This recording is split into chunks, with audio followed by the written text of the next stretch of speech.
Hello everybody, this is we Altamas Mansuri and you are watching educate Altamas 2.0। So future officers, आशा करता हूँ आप सभी बहुत अच्छे होंगे और आपकी तैयारी बहुत ही शानदार तरीके से ताबड़तोड़ तरीके से चल रही होगी। ठीक है, बिल्कुल भी पैनिक करने की जरूरत नहीं है। ठीक है, क्योंकि दो भी चीज़ आपको मैंने पढ़ा रखी है, दैट इज क्वाइट इनफ। और दोस्तों बस आपको यहाँ पे क्या करना है, अच्छे से रिवाइज करना है, चीज़ों को क्या करना है, अच्छे से रिवाइज करना है। ठीक है, आपको दोस्तों परेशान होने की आवश्यकता नहीं है। ठीक है, तो चलिए दोस्तों, आपको एक बार फिर से रिवीजन सीरीज में दोस्तों आपको यहाँ पे क्वेश्चन दिखा रहे हैं, बढ़िया सा क्वेश्चन है। ठीक है दोस्तों, मोस्ट प्रोबेबिलिटी इससे क्वेश्चन डायरेक्ट या इनडायरेक्ट फॉर्म में आपको जरूर देखने को मिलेगा। ठीक है, तो चलिए यहाँ पे देखते हैं क्वेश्चन क्या कर रखा है। क्वेश्चन कर रखा है कि गंगा के निचले मैदानों की यह विशेषता है कि यहाँ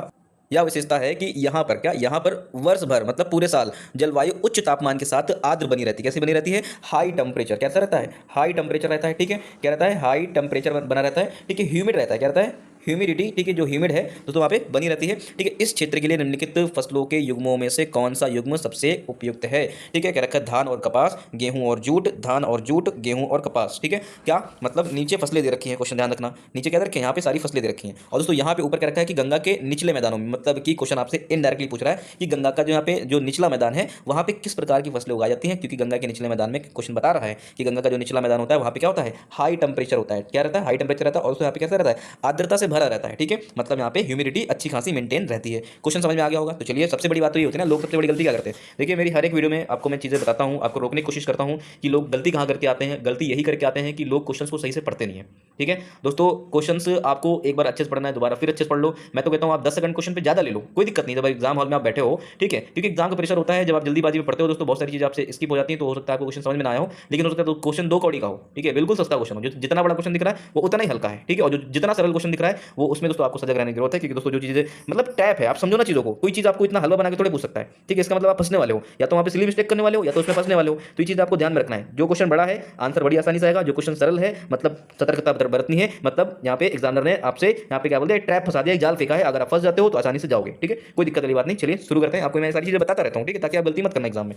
ठीक है, तो आप यहाँ पे देख रहे हैं, लोअर गंजेटिक प्लेन, जिसको हम लोग बोलते हैं गंगा का निचला मैदान। क्या रखा है कि ह्यूमिड क्लाइमेट है। कैसा है? ह्यूमिड क्लाइमेट है विद द हाई टेम्परेचर, मतलब यहाँ पे तापमान बढ़िया रहता है through out the year. Through out the year मतलब कि पूरे पूरे साल यहाँ पे उच्च तापमान रहता है और ह्यूमिड क्लाइमेट रहता है। ठीक है दोस्तों, आप यहाँ देख रहे हैं राइस और जूट के लिए दोस्तों क्या है, ये बेनिफिशियल है। किसके लिए बेनिफिशियल है? राइस और जूट के लिए। ठीक है दोस्तों, आप यहाँ देख रहे हैं कि जो राइस है और जूट है, ठीक है दोस्तों, इसको क्या चाहिए होता है? वार्म। कैसे आप देख रहे हैं, इसको वार्म टेम्परेचर चाहिए होता है, थोड़ा गर्म। ठीक है, ह्यूमिड क्लाइमेट चाहिए। कैसा ह्यूमिड क्लाइमेट चाहिए? हाई रेनफॉल चाहिए। क्या चाहिए? हाई रेनफॉल चाहिए। दोस्तों कैसी मिट्टी चाहिए होती है राइस को उगने के लिए? Alluvial soil. कैसी चाहिए होती है? Alluvial soil. अभी आपको मैंने बताया था जो एलुवियल सॉइल होता है दोस्तों, यहाँ पे क्या होता है, ये इमेच्योर होता है। क्या होता है? इमेच्योर होता है। आपको यहाँ पे अभी मैंने बताया इमेच्योर क्यों होता है, क्योंकि दोस्तों आप देखते हैं यहाँ पे क्या है, ये यहाँ पे पुरानी मिट्टी जो होती है उसको हम लोग बोलते हैं बांगर। क्या बोलते हैं? यहाँ पे बांगर बोलते हैं। क्या बोलते हैं? बांगर। जो नई मिट्टी आती है, ठीक है, नदियों के बहा करके दोस्तों, जो दोआब का क्षेत्र होता है वहाँ पे क्या होता है, नई मिट्टी आ जाती है। ठीक है, तो जब बाढ़ आती है दोआब के क्षेत्र में, नदियाँ बहा लाती है, तो बांगर मिट्टी क्या होती है, दब जाती है दोस्तों, वहाँ पे एक नई सॉइल प्रोफाइल आ जाती है। ठीक है, मृदा परिच्छेदिका हो जाता है दोस्तों, जिससे आप देखेंगे कि यहाँ पे पुरानी मिट्टी क्या हो गई, दब गई।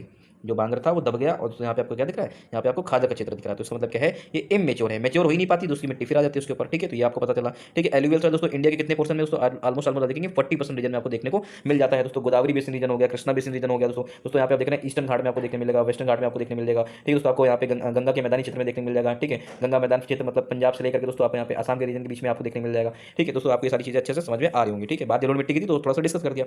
चलिए आप देख लेते हैं वीट के बारे में, गेहूं के बारे में। अब विंटर क्रॉप दोस्तों कब उगती है?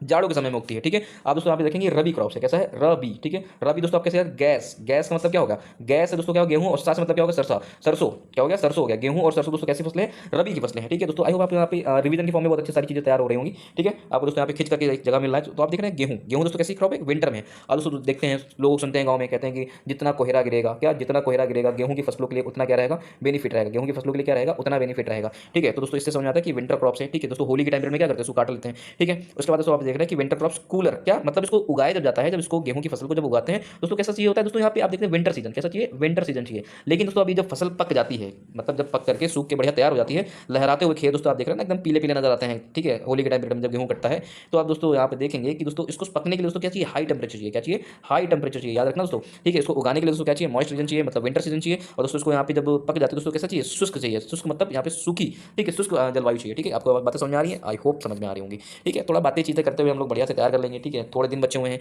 आप लोग के साथ काम कर दूँ बढ़िया हो जाएगा, अपन का क्या है। ठीक है, चलता रहेगा, कोई दिक्कत नहीं है। ठीक है दोस्तों, आप यहाँ देख रहे हैं कॉटन, क्या कॉटन ग्रो करता है दोस्तों कौन से रीजन में, ड्राई रीजन में, जहाँ पे शुष्क जलवायु होती है दोस्तों, वहाँ पे क्या करते हैं, उसको जलाते हैं। ठीक है, आप यहाँ देखेंगे निचले गंगा के मैदानी क्षेत्र में दोस्तों आप देखेंगे आर्द्र जलवायु होती है, मतलब यहाँ पे ह्यूमिड रीजन होता है। ठीक है, हाई टेम्परेचर होता है, उच्च तापमान होता है, ये बात अपने दिमाग में रखेंगे। पर्णपाती वन पाए जाते हैं दोस्तों, यहाँ पे क्वेश्चन पूछ सकता है। ठीक है, कि पर्णपाती वन दोस्तों कहाँ मिलते हैं, तो आप देख रहे हैं यहाँ पे लोअर गंजेटिक रीजन में आपको यहाँ पे कैसे वन देखने को मिल रहे हैं, पर्णपाती वन देखने को मिल रहे हैं। रॉयल बंगाल टाइगर दोस्तों यहाँ पे रीजन में देखने मिलता है। मैंग्रोव रीजन दोस्तों आपको देखने मिल जाता है। ठीक है, मैंग्रोव फॉरेस्ट जिसको बोलते हैं दोस्तों, एलुवियल दोस्तों यहाँ पे क्या होती है, मैक्सिमम फॉर्म में पाई जाती है। ठीक है, तो मेरे कह सकते हो आप यहाँ देख रहे हैं इसकी जो बाउंड्रीज हैं कहाँ कहाँ तक लॉक है। इसके उत्तर में आप देखेंगे दोस्तों आपको दार्जिलिंग तक की दोस्तों क्या है, ये फैला हुआ है। दोस्तों आप इसके यहाँ पे साउथ में देखेंगे दोस्तों, यहाँ पे कहाँ, बे ऑफ बंगाल तक, कहाँ पे, बे ऑफ बंगाल तक फैला हुआ है। इसके ईस्ट में आप देखेंगे दोस्तों बांग्लादेश तक सीमा लगती है दोस्तों। वेस्ट में देखेंगे तो वहाँ पे छोटा नागपुर पठार उच्च भूमि तक दोस्तों क्या है, इसका फैला हुआ है दोस्तों। आपको यहाँ पे ये याद रखना है इसकी यहाँ पे बाउंड्रीज के बारे में। ठीक है, कि जो लोअर जेनेटिक रीजन है वो कहाँ कहाँ तक फैला हुआ है। ठीक है,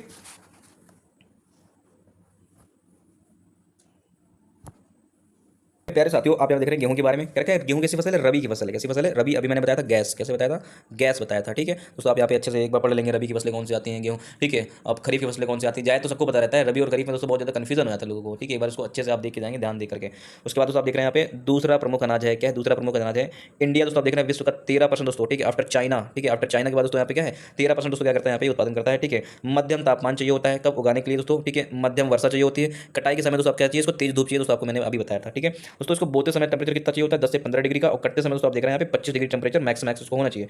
80 डिग्री दोस्तों आप सॉरी 80 सेंटीमीटर को यहाँ पे क्या चाहिए, रेनफॉल चाहिए, क्या चाहिए यहाँ पे, रेन कितनी होनी चाहिए, यहाँ पे 80 सेंटीमीटर होनी चाहिए मैक्सिमम उगाया जाता है। तो आप कहाँ देख रहे हैं दोस्तों, इंडिया। तो दोस्तों आप यहाँ देख रहे हैं कि इंडिया ग्रेट प्लेन, क्या भारत के यहाँ पे विशाल मैदान क्षेत्र दोस्तों, जिसका फैलाव कहाँ तक है, पंजाब से लेकर के दोस्तों कहाँ तक है, आसाम तक की दोस्तों क्या है इसका फैलाव है, आपको मैंने अभी बताया था। दोस्तों आप देख रहे हैं 85% जो गेहूं है दोस्तों कहाँ पे 85% दोस्तों गेहूं है जो भारत में दोस्तों आप कहते हैं उत्तर और मध्य भाग में उगाया जाता है। कहाँ पे, उत्तर और मध्य भाग में उगाया जाता है दोस्तों। जिसका जो प्रोडक्शन दोस्तों, इसका जो अभी डेटा है दोस्तों ऊपर नीचे फ्लक्चुएट होता रहता है। अभी रिसेंट डेटा मैंने आपको लास्ट टाइम दिया हुआ था। ठीक है, इसका फिर से मैं एक बार डाल दूंगा। ठीक है, आप मुझे याद दिला देना। ठीक है, आप दोस्तों देख रहे हैं कि गेहूं फसल के रोग, क्या गेहूं फसल के रोग, आप देख रहे हैं पीला किट, क्या देख रहे हैं, पीला किट जिसको येलो रेस्ट बोलते हैं, भूरा किट जिसको बोलते हैं यहाँ पे ब्राउन रेस्ट, ब्लैक किट इसका मतलब बोलते हैं ब्लैक रेस्ट। फंगल दोस्तों आप देख रहे हैं करनाल बंट, क्या देख रहे हैं, करनाल बंट दोस्तों, आप यहाँ पे क्या है, ये फंगल डिसीज है। ठीक है, फिर आप दोस्तों देख रहे हैं यहाँ पे, ठीक है, क्या देख रहे हैं, टिलेटिया, क्या टिलेटिया इंडिका दोस्तों, ये भी क्या है यहाँ पे फंगस है, क्या है ये फंगस है, आपको ये बात पता होनी चाहिए। फिर मेरे पास आप यहाँ देख रहे हैं जूट के बारे में देख रहे हैं, किसके बारे में देख रहे हैं, जूट के बारे में देख रहे हैं। तो जूट कैसी फसल है दोस्तों, खरीफ की फसल है। कैसी फसल है, याद रखना, जूट कैसी फसल है, खरीफ की फसल है। ठीक है, इसके बाद दोस्तों आप देख रहे हैं उष्णकटिबंधीय पौधा है, कैसा है, उष्णकटिबंधीय पौधा है दोस्तों। आपने देखा होगा यूपीपीसीएस, कब, यूपीपीसीएस जो 2024 का क्वेश्चन आया था दोस्तों, वो यहाँ पे जूट के बारे में पूछा था। क्या रखा था, जूट जो पौधा है ये इंडिया का देशज पौधा है। देशज पौधा मतलब इसकी जो उपज हुई है या फिर इसकी जो पेरेंट है दोस्तों वो इंडिया ही है। तो यस, ये क्या है, एक देशज पौधा है, उष्णकटिबंधीय पौधा है। ठीक है दोस्तों, यहाँ पे आप ध्यान देंगे इसको दोस्तों, यहाँ पे कितना टेम्परेचर चाहिए होता है, 24 दोस्तों 35 डिग्री सेल्सियस तक की। इसके बाद दोस्तों इसको बारिश कितनी चाहिए, 125 से 150 सेंटीमीटर, कितना चाहिए, 125 से 150 सेंटीमीटर चाहिए। चीका युक्त दोमट मिट्टी, चीका युक्त दोमट मिट्टी मतलब एलुवियल सॉइल भी कह सकते हो उसको। ठीक है, इसके बाद आप देख रहे हैं दोस्तों जूट को गलाने में, क्या, जूट को गलाने या फिर धोने के लिए दोस्तों आप देखें बड़ी मात्रा में स्वच्छ जल चाहिए होता है। ठीक है, पकने के लिए दोस्तों इसको यहाँ पे कितना चाहिए, 8 से 10 महीने चाहिए होते हैं। कितना चाहिए, 8 से 10 महीने चाहिए। पश्चिम बंगाल दोस्तों यहाँ पे क्या, ये व्यापारिक फसल है। पश्चिम बंगाल की दोस्तों क्या है, ये व्यापारिक फसल है। इंडिया दोस्तों आप देख रहे हैं 60% जूट क्या करता है, प्रोवाइड करता है। फर्स्ट रैंकिंग है इसकी, यहाँ पे आप देखेंगे इसको, यहाँ पे देखेंगे इंडिया में दोस्तों आप देख रहे हैं 75% व्हाइट जूट भी होता है। ठीक है, वेस्ट बंगाल दोस्तों यहाँ पे पहले नंबर पे है, बिहार दोस्तों दूसरे नंबर पे, तीसरे नंबर पे क्या है, असम है, किसके मामले में, जूट के मामले में। ठीक है, आई होप आपको यहाँ पे इतनी चीजें अच्छे समझ में आई होंगी। तो आप यहाँ देख रहे हैं कपास, किसके बारे में देख रहे हैं, कपास दोस्तों, यहाँ पे खरीफ की फसल है दोस्तों। आपने यहाँ पे देखा जूट भी हो गया। ठीक है दोस्तों, आपने क्या देखा यहाँ पे, कपास भी देख लिया। ठीक है, आप दोस्तों यहाँ पे देखेंगे राइस, क्या देखेंगे, राइस दोस्तों, ये सभी किसकी फसलें हैं दोस्तों, इसी तरह याद कर लिया करो। खरीफ की फसलें, कैसी फसलें, खरीफ की फसलें दोस्तों। ये क्या है, जो कपास है देशज पौधा है, कैसा है, देशज पौधा है। विश्व का पहला देश है जिसने यहाँ पे कपास पैदा किया। 6 से 8 महीने इसको लग जाते हैं दोस्तों। यहाँ पे आप देख रहे हैं कुछ चीजें सिमिलरिटीज नजर आ रही है। इसको कितना लगता है, 8 से 10 महीने चाहिए होता है दोस्तों। ये भी कैसा पौधा है, देशज पौधा है। ठीक है, 21 दोस्तों आप देख रहे हैं 30 डिग्री सेल्सियस टेंपरेचर चाहिए होता है। 50 से 75 सेंटीमीटर को रेंज चाहिए, मतलब इसको ज्यादा रेंज नहीं चाहिए। अभी आपको मैंने बताया था इसको शुष्क ड्राई रीजन चाहिए होता है। ठीक है, फूल आते समय दोस्तों आप देख रहे हैं नो क्लाउड्स, मतलब इसमें जब फूल बनते हैं दोस्तों यहाँ बादल रहित होना चाहिए टेंपरेचर, मतलब सॉरी मौसम बादल रहित होना चाहिए। ठीक है, इसके बाद दोस्तों आप देख रहे हैं ब्लैक सॉइल, इसके लिए क्या होता है, इंपॉर्टेंट होता है। ठीक है, महाराष्ट्र दोस्तों आप देख रहे हैं कॉटन दोस्तों, आप यहाँ पे देख रहे हैं महाराष्ट्र में कॉटन को दोस्तों क्या बोलते हैं, व्हाइट गोल्ड बोलते हैं, क्या बोलते हैं, व्हाइट गोल्ड बोलते हैं। ठीक है, श्यामली, सुजाता, सुविन दोस्तों क्या है, ये इसकी प्रजातियां हैं। ठीक है दोस्तों, आप देख रहे हैं इनका प्रोडक्शन जो होता है महाराष्ट्र में होता है, गुजरात में होता है, तेलंगाना होता है दोस्तों। ये वही क्षेत्र है दोस्तों जहाँ पे मैंने आपको बताया था क्या मिलता है, यहाँ पे जो ब्लैक सॉइल मिलता है, क्या मिलता है, यहाँ पे ब्लैक सॉइल मिलती है दोस्तों, वही क्षेत्र है। ठीक है, ये 4 प्रमुख क्षेत्र दोस्तों कहाँ पे है, यहाँ पे देखें गुजरात दोस्तों, सौराष्ट्र किसको बोलते हैं, गुजरात को बोलते हैं, याद रखना। ठीक है दोस्तों, दक्कन के पठार वाले क्षेत्र में मिलता है दोस्तों। यहाँ पे देखिए नॉर्थ कर्नाटक में देखने मिलता है दोस्तों, पंजाब हो गया, हरियाणा हो गया, वेस्टर्न यूपी में, पश्चिमी यूपी में क्यों देखने मिला, क्योंकि वहाँ पे रेनफॉल क्या है, यहाँ पे कम है, याद रखना। पश्चिमी यूपी में दोस्तों क्या होता है, बारिश की यहाँ पे जो सेंटीमीटर है वो कम है। ठीक है, यहाँ पे देख रहे हैं पश्चिमी आंध्र प्रदेश में दोस्तों मिलता है, दक्कन के पठार वातावरण देखने को मिलता है, ये चीज़ आपको पता चल गई है। मेरे प्यारे साथियों, अब आप देख रहे हैं चावल की फसल के बारे में। तो चावल कैसी फसल है? खरीफ की फसल है। कैसी फसल है? खरीफ की फसल है। इसको एवरेज टेंपरेचर कितना चाहिए होता है? 14 डिग्री सेल्सियस चाहिए होता है। रेनफॉल कितना चाहिए दोस्तों? मोस्ट इंपॉर्टेंट याद रखना दोस्तों, 140 से लेकर 150 सेंटीमीटर रेन चाहिए दोस्तों, मतलब यहाँ पे ज़्यादा बारिश चाहिए। और दोस्तों जिन क्षेत्रों में यहाँ पे चावल की फसल ज़्यादा होती है दोस्तों, आप देख रहे हैं पंजाब हो गया, ठीक है, हरियाणा हो गया दोस्तों, यहाँ पे बारिश कम होती है। क्या होती है? पंजाब हो गया, हरियाणा हो गया, पश्चिमी यहाँ पे देखेंगे यूपी हो गया, यहाँ पे बारिश कम होती है। देख रहे हैं कि ये लोग क्या कर रहे हैं, इसको अच्छी खासी क्वांटिटी में क्या कर रहे हैं, उगा रहे हैं। दोस्तों यहाँ पे ये लोग क्या करते हैं? सिंचाई के थ्रू क्या करते हैं? यहाँ पे ट्यूबवेल के थ्रू दोस्तों क्या करते हैं? यहाँ पे इनकी इरिगेशन करते हैं। तो देख रहे हैं कि देश के कुल उत्पादन का दोस्तों ऑलमोस्ट 50% दोस्तों कहाँ से? वेस्ट बंगाल हो गया, यूपी हो गया, पंजाब हो गया, आंध्र प्रदेश हो गया दोस्तों। ये डेटा बदलता रहता है, इसको आप एक बार फिर से चेक कर लेना, नेट पे डाल करके रिसेंट डेटा देख लेना। दोस्तों आपने देख रहे हैं कृष्णा गोदावरी का जो डेल्टा है दोस्तों, इसको हम लोग क्या बोलते हैं? चावल का कटोरा भी बोलते हैं, ठीक है। आंध्र प्रदेश एंड तेलंगाना रीजन में दोस्तों जो आता है, आप दोस्तों देख रहे हैं कि ईस्टर्न घाट मोस्ट इंपॉर्टेंट है। क्या मोस्ट इंपॉर्टेंट है दोस्तों? आपको याद होगा कि एक बार यूपीपीसीएस के क्या यूपीपीसीएस में, ठीक है, 2024 वाला जो पेपर हुआ था उसमें भी ये क्वेश्चन था, ठीक है। तो आप देख रहे हैं कि ईस्टर्न घाट में, कहाँ पे? ईस्टर्न घाट में दोस्तों क्या होता है? यहाँ पे मैक्सिमम नदी घाटियों होने की वजह से दोस्तों क्या होता है? मैक्सिमम यहाँ पे क्या होता है दोस्तों? यहाँ पे ये चावल की फसलों की खेती होती है। जबकि पश्चिमी घाट में दोस्तों क्या होता है? मिनिमम होता है। जबकि लोग यहाँ पे समझेंगे कि पश्चिमी घाट में तो क्या होता है? यहाँ पे हैवी रेनफॉल होती है, क्योंकि जो साउथ वेस्ट मानसून आता है दोस्तों यहाँ पे क्या करता है? बारिश कर देता है, ठीक है। लेकिन दोस्तों ऐसा नहीं है। यहाँ पे जो ये वाला जो क्षेत्र है दोस्तों, यहाँ पे देख रहे हैं, ठीक है, यहाँ पे नदी घाटियाँ होती है। क्या होती है? नदी बेसिन रीजन देखने मिलते हैं। कृष्णा नदी बेसिन हो गया, गोदावरी रिवर बेसिन हो गया दोस्तों, महानदी रिवर बेसिन हो गया दोस्तों। इस रीजन में क्या होता है? यहाँ पे एलिवेल सॉइल भी अच्छी खासी मात्रा में मिलता है। तो मेरे पास तो यहाँ पे आप देख रहे हैं इन नदी घाटियों की वजह से दोस्तों यहाँ पे क्या होता है? पश्चिमी घाट में दोस्तों कम होता है, और दोस्तों यहाँ पे पूर्वी घाट में क्या होता है? यहाँ पे चावल की फसलें ज्यादा उगाई जाती है दोस्तों। क्वेश्चन इसी के ऊपर था, आपको यहाँ पे देख लेना, जिसने दिया होगा उसको पता होगा, ठीक है। तो मेरे पास तो आप देख रहे हैं 62% जो चावल दोस्तों कौन सी खेती होता है दोस्तों? अमन किस्म का। क्या अमन दोस्तों यहाँ पे इसका प्रकार है, ठीक है। तो आप देख रहे हैं यहाँ पे दोस्तों दोनों विधि दोस्तों क्या करते हैं? यहाँ पे उगाते हैं यहाँ पे, ठीक है दोस्तों। एक होता है ब्रॉडकास्टिंग। ब्रॉडकास्टिंग का मतलब क्या होता है दोस्तों? दोस्तों एक होता है यहाँ पे पौधों को लगाना, जिसको दोस्तों हम लोग बोलते हैं यहाँ पे बेड़ लगाना। क्या होता है? बेड़ नहीं लगाना जाता गाँव में, लोग क्षेत्र में समझते होंगे, ठीक है। और एक होता है ब्रॉडकास्टिंग, ठीक। ब्रॉडकास्टिंग मतलब होता है कि पौधों को उखाड़ करके दूसरी जगह लगाना। एक होता है दोस्तों यहाँ पे बीज छिड़काव के माध्यम से दोस्तों क्या करते हैं? यहाँ पे लगाते हैं, बहुत सारे रीजन में बीज छिड़काव के माध्यम से क्या करते हैं? चावल को उगाते हैं। तो आप यहाँ देख रहे हैं कि जो बीज का छिड़काव है दोस्तों, इसको हम लोग बोलते हैं आस। क्या बोलते हैं? आस बोलते हैं दोस्तों। कहाँ पे होता है? प्रायद्वीपीय क्षेत्र में होता है, ठीक है। बोरो बोरो बोरो क्या दोस्तों? यहाँ पे पौधा प्रतिरोपण है। क्या है? पौधा प्रतिरोपण मतलब ब्रॉडकास्टिंग है, ठीक है। डेल्टाई क्षेत्र में दोस्तों, बाढ़ के मैदानी क्षेत्रों में दोस्तों, जो यहाँ पे यूपी का क्षेत्र है, यहाँ पे दोस्तों क्या करते हैं? यहाँ पे ब्रॉडकास्टिंग होती है, पौधा का प्रतिरोपण होता है। मतलब एक खेत है दोस्तों, वहाँ पे क्या कर लिया? बहुत सारे यहाँ पे क्या कर लिया? बेड़ लगा लिया दोस्तों। दूसरे खेत में जाकर के दूर दूर क्या करते हैं? उस पौधों को उखाड़ करके बंडल की फॉर्म में ले जाते हैं। यहाँ पे क्या करते हैं? यहाँ पे क्या करते हैं? ब्रॉडकास्टिंग कर देते हैं। आई होप आपको यहाँ पे सारी चीजें अच्छे से समझ में आ रही होंगी, ठीक है। तो मेरे पास तो यहाँ पे उत्पादन में सीड्स कौन है दोस्तों? इसका यहाँ पे रीसेंट डेटा चेक करो आप, ठीक है। एक बार नेट खोलो, फटाक से इसको सर्च कर लो, कोई बड़ा बड़ा हर्डल नहीं है, ठीक है। तो दोस्तों आपको यहाँ पे सारी चीजें अच्छे से समझ में आई होंगी। तो दोस्तों आप यहाँ पे क्या करते हैं? एक बार यहाँ पे क्वेश्चन को करने की कोशिश करते हैं।